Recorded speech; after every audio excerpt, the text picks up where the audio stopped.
जब कॉन्स्टिट्यूशन की दुहाई दी जाती है तो इंतजार कर लीजिए ना कर्नाटक हाईकोर्ट क्या फैसला सुनाता है। कॉन्स्टिट्यूशन के मायने ही नहीं रह गए जब से भारतीय जनता पार्टी हमारे देश भारत में आई है, वही मैं कहना चाह रही हूँ। अच्छा, तो आपको इस देश की अदालत पर भी भरोसा नहीं है? लोकतांत्रिक देश नहीं, आपको इस देश की अदालत पर भी भरोसा नहीं है? देश की अदालत को कहीं ना कहीं भारतीय जनता पार्टी खनन डालने की कोशिश कर रही है। इस देश में कॉन्स्टिट्यूशन पर आपको भरोसा नहीं है, इस देश की अदालत पे भी भरोसा नहीं है, किस पर भरोसा है? मुझे भरोसा है देश की अदालत पर, लेकिन भारतीय जनता पार्टी पर आपको देश की अदालत पर भरोसा नहीं है। पहले आप क्लैरिटी दीजिए मुझे, आपको देश की अदालत पर भरोसा है या नहीं है? बिल्कुल भरोसा है, लेकिन भारतीय जनता पार्टी की सरकार है केंद्र में भी और न जाने कितने राज्यों में भी, कर्नाटका में जहां से ये बवाल शुरू हुआ है। यूथ कांग्रेस के जो प्रेसिडेंट है उनकी भी तो याचिका थी ना सुप्रीम कोर्ट में, उनको भरोसा नहीं है क्या? सरकार पे भरोसा है नहीं है, वही मैं कहना चाह रही हूँ। हम लोगों को संविधान पे भरोसा है, देश के सुप्रीम कोर्ट पे भरोसा है, लेकिन सरकार पे भरोसा नहीं है। सरकार जिस तरह से अड़ंगे डाल रही है उस पे भरोसा नहीं है। कर्नाटका में जो नया रूल्स एंड रेगुलेशन लगा दिया है, भरोसा है। Let's go step by step. Supreme court पे भरोसा है? हाँ जी, सुप्रीम कोर्ट पर भरोसा है? बिल्कुल है, लेकिन कर्नाटक हाईकोर्ट पर भरोसा है? उसकी ज्यादा चल रही है अभी, इसलिए भरोसा नहीं है। क्या केंद्र में भाजपा की सरकार है? सुप्रीम कोर्ट पर भरोसा है आप कहती हैं, हाँ, लेकिन केंद्र में भाजपा की सरकार है।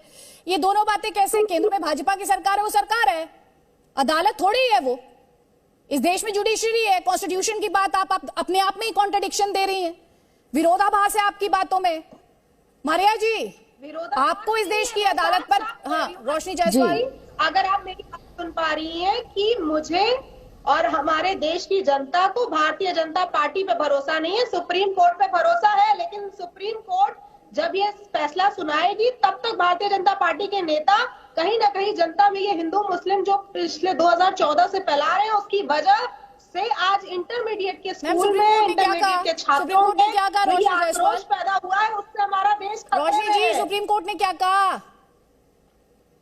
सुप्रीम कोर्ट ने अभी तक कोई ऐसा कोई वो दिया ही नहीं है कि जिससे लड़कियों को अभी तक हिजाब पहनने दिया जाएगा कि नहीं दिया जाएगा, उस पर कोई परमिशन अभी तक दी नहीं है। अभी तो सुप्रीम कोर्ट ने कहा कर्नाटक हाईकोर्ट इस पर पहले डिसीजन ले, हमारी नजर इस पूरे मामले पर है।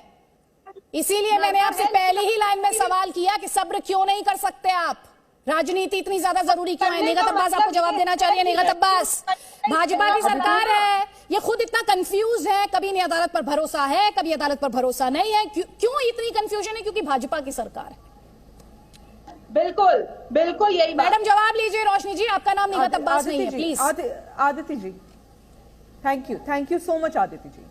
आदिति जी, ये कुछ नहीं चल रहा, सिर्फ और सिर्फ डर का एजेंडा चल रहा है। और मैं एक्सप्लेन करूंगी बाकायदा आपके चैनल पे आपके व्यूअर्स को कि किस प्रकार ये डर का एजेंडा। आदिति जी, कि अभी सर पर मैंने ये कपड़ा रखा हुआ है, तो मुझसे ज्यादा आज्ञाकारी, मुझसे ज्यादा सभ्य और मुझसे ज्यादा इस्लाम को आगे बढ़ाने वाली महिला कोई नहीं है, क्योंकि मैंने ये सर पर कपड़ा यानी हिजाब रखा है। अब मैं इसको हटा देती हूँ, अब मैंने इसको हटा दिया, मेरे बाल खुले, मैं नॉर्मल बैठी हूं। अब मुझसे ज्यादा बदतमीज, बेगैरत, अल्लाह को ना मानने वाली, इस्लाम को ना मानने वाली महिला कोई नहीं है। बेसिकली ये कपड़े का टुकड़ा तय करेगा आदिति जी कि क्या मैं अल्लाह को मानती हूं। ये बेसिकली कपड़े का टुकड़ा तय करेगा कि क्या मैं इस्लाम को मानने वाली हूं, क्या मैं इस्लाम परस्त हूं। ये बेसिकली कपड़े का टुकड़ा डिसाइड करेगा कि मेरा कैरेक्टर कैसा है, क्योंकि कैरेक्टर सर्टिफिकेट देना इन लोगों ने पब्लिकली एक काम बना दिया, आंदोलन बना दिया कि हम बताएंगे तुमने क्या पहना है और क्या नहीं पहना, उसके हिसाब से हम तुम्हें कैरेक्टर सर्टिफिकेट देंगे। और मैं बहुत ही सभ्य शब्द का इस्तेमाल कर रही हूँ आपके चैनल पर आदिति जी, हिंदू मुस्लिम माफ करिएगा, जिस प्रकार के शब्दों का इस्तेमाल हमारे खिलाफ होता है अगर हम हिजाब नहीं पहनते ना, वो मैं बयां नहीं कर सकती आदिति जी।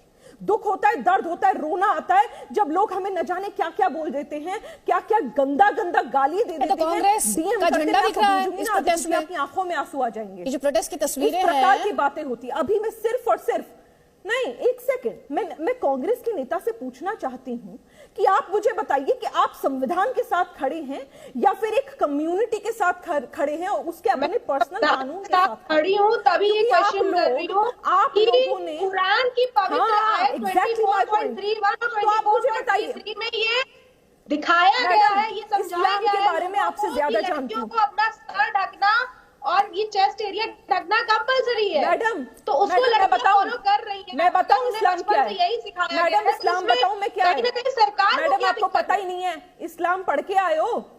आदित्य जी 10 सेकंड में मैं आपको बता रही हूँ, मैडम मुझसे ज्यादा इस्लाम नहीं जानते हो आप। अरे बात सुनिए ना, अच्छा आप मुझसे ज्यादा इस्लाम जानती हैं। मैं आपको बताती हूँ इस्लाम में क्या मॉडेस्टी और चैस्टिटी कहा गया है। अपने शरीर को ढकना है, बालों का पर्दा नहीं है और किसी चीज का पर्दा नहीं है, आंखों का शर्म का पर्दा है। इस बात को आपको समझना पड़ेगा।